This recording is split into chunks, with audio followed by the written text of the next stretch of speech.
Well, Amrit Pal Singh now joins us with more on this story from Jerusalem. Well, Amrit, is there any let-up, in the desire for revenge? I'm talking, about people on the street. Any sign of empathy from them? What are people there saying? After all, this is an outspoken democracy. We've seen thousands of protests and all that in the past.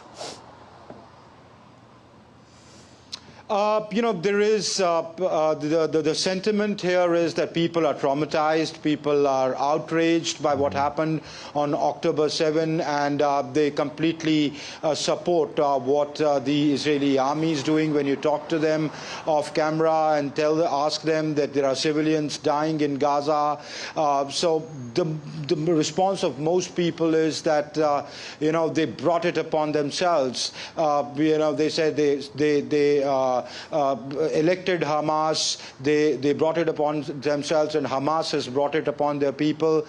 Till when can Israel keep suffering? And because the Hamas very clearly, executed what it did in a very brutal manner, and it still continues to hold hostages. So the sense of outrage that you see on the streets of Israel is a pretty high mark.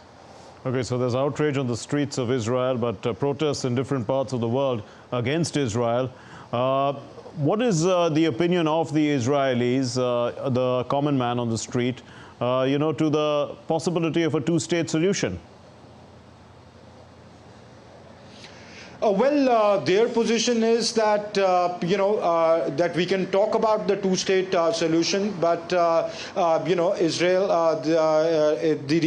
the Jews have to have this land, and this land historically has been there. So people say they belong to this land, and it was the Arabs who are not, or the Palestinians, the present-day Palestinians, who don't want to live in peace with them. They are ready to live in peace with them. So they basically hold the Palestinians and the Arabs for not living and let live.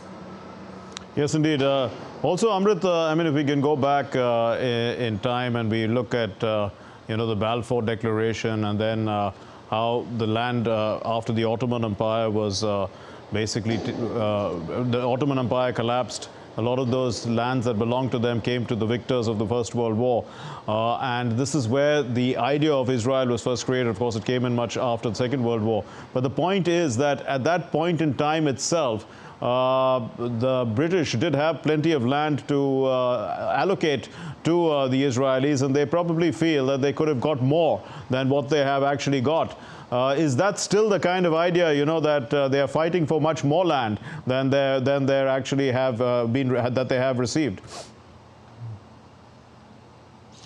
Some of them, yes. But I'll tell you, I've spoken to people from both sides. The narrative is, both sides' narrative is that it is our land. They stake a claim, they stake a historic claim, and that is what the clash is about. They accuse each other, both accuse each other of not allowing people to live in peace, and the Palestinian narrative is that they've kept us in an open prison, and they discriminate against us, and the Israeli army hits them. The Israeli settlement, they go and grab their land. The Israeli settlements are increasing inside West Bank. The Israeli narrative, I'm talking about common people. We already know the narrative of at the state level, the stated narrative of the governments. But the common people, they accuse each other of being in the situation that they are, and both of them call each other terrorists. Indeed, but has there been any chance? There have been some stories of, inter-religious marriage and things like that in the past. Of course, they may be few and far between. But the point is that at least the stated position on several YouTube chats is amongst Israelis was that they were willing to live in, in a plural society. Is that still the kind of idea that you would get from people on the street in Israel, that they do not mind, living amongst, with the Arabs living amongst them, as long as they live in peace?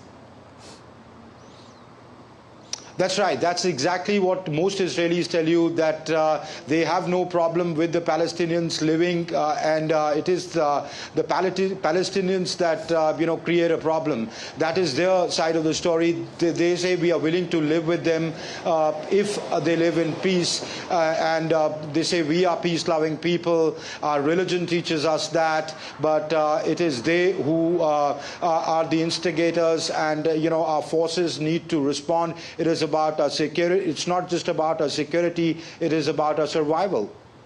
Okay, we leave it there. Thanks very much, Amrit, for those inputs.